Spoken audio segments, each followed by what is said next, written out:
السلام عليكم ورحمة الله وبركاته. النهاردة هنعمل مع بعض الستريبس في البيت، احلى كتير بقى واوفر كمان من اي ستريبس هنشتريه من بره. وطبعا التتبيله بتاعته احنا ضامنينها في البيت. انا قبل كده كنت متبلاه عشان اقتصر معاكم الفيديو، حاطه له بصل، فص ثوم، دبس رمان، التوابل بقى بتاعتنا اللي احنا بنحبها، ليمون، وبعدين عايزين تحطوا له رشه من الخل، يعني معلقه صغيره من الخل البلسمك، وبنتبل ده كله فيه مع الملح والتوابل بقى، قرفه، كل البهارات اللي بتحبوها، حاطه له بابريكا وقرفه وكركم وكل حاجه والملح، وبسيبه في التلاجة لمدة يوم. بصوا ببقى مقطعاه شرايح رفيعة، طبعا حسب ما بنحب كلنا نقطع الستريبس، بيبقى بالشكل ده، بيبقى رفيع. هعمل له بقى النهارده تتبيله حلوه جدا معاكم في الاول، وبعدين هنحطه في البقسماط. النهارده التتبيله بتاعتي عباره عن ايه؟ دقيق ونشا، معلقتين نشا عشان يدوله قرمشه، وبعدين بنحط له معلقتين من دقيق الذره، وبعدين هحط كمان شويه معاهم على البقسماط بيضايه، والتوابل بقى بابريكا وكركم وملح وفلفل اسمر ورشه من القرفه ولبن، وهحط له كمان رشه من البيكنج صودا بتطلعه حلو جدا. ممكن كمان نحط بدل البيكنج صودا، ممكن نجيب صودا ونحطها معاه، اي حاجه من المياه الغازيه اللي هي بتبقى من غير لون. هنبدا بقى في الاول نعمل الخلطه بتاعتنا اللي احنا هنحطه فيها في البدايه. احط الدقيق مع النشا مع دقيق الذره. الخلطه دي بقى كل انواع التتبيلات بتاعه الفراخ بتاعها قبل كده برده حطينا سمك عليها، كانت طالعه روعه جدا. وبعدين بنحط بقى التوابل،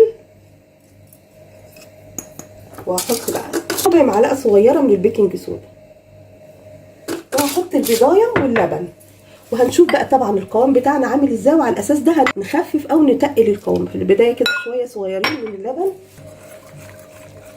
بالويسك بقى.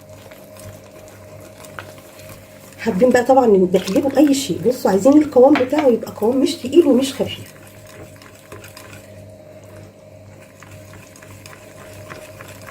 بصوا بقى القوام بتاعه بيبقى بالشكل ده، عشان احنا لسه هنحطه في البقسماط. خلاص كده احنا خلصنا الخلطه دي. هنحط بقى دقيق الذره مع البقسماط كده، ونقلب الخليط ده مع بعض. دقيق الذره بيبقى حلو جدا لما بنيجي نحمر بيه اي بانيهات بقى، نحمر بيه سمك، البانيه الستريبس النهارده بيبقى حلو جدا.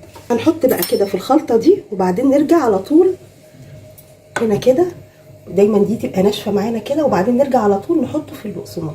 ممكن نعمل ايه، احط كام واحده اهو، حتى لو احنا حابين. بص كل ما بيتنقع حلو كمان كل ما بيدينا نتيجه افضل، فاحنا بنحطه كده كله علشان الموضوع يبقى فيه، يبقى سهل يعني معانا. اهو كام واحده. بس هطلع بقى من الخلطه دي كده، وابدا على طول احط في البقسماط، وبعدين على طول كده.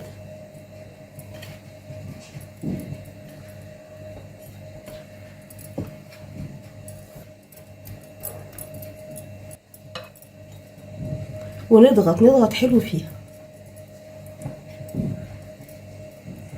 لو انتوا حابين بقى تصغروا عن كده، انا حسيت ان دي كبيره شويه بالنسبه للستريبس يعني، بس هي بتبقى ساعات في وحدات بتبقى جايه كده ووحدات رفيعه.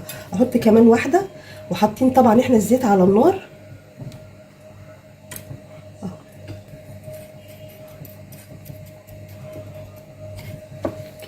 كده، وبعدين على طول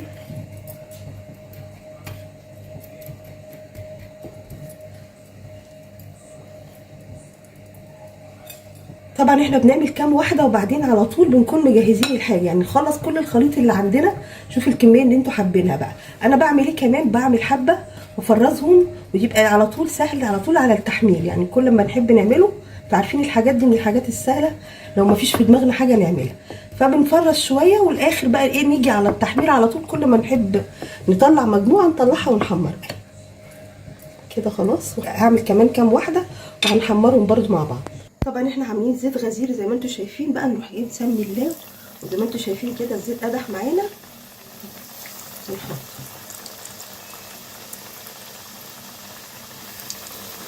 لو انتوا حاسين بقى ان الوحدات دي كبيره، ممكن انتوا تصغروا شويه.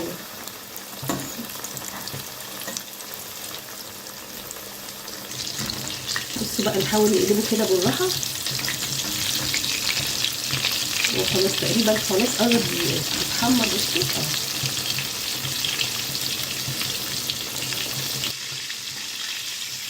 بصوا شويه. بصوا نحاول ايه، بس احنا بنطلعه، بس هو ان شاء الله الخلطه دي بالطريقه دي عمره ما هيفك معاك.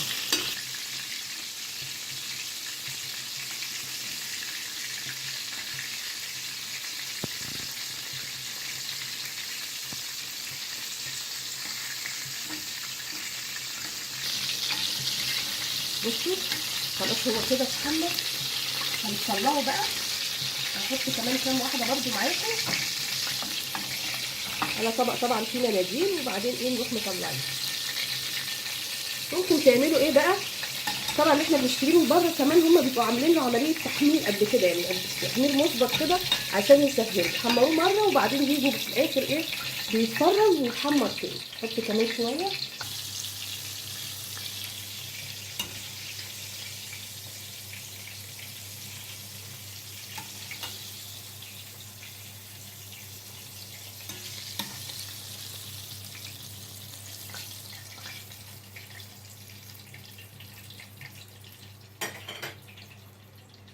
بصوا بقى عامله ازاي، حلوه جدا.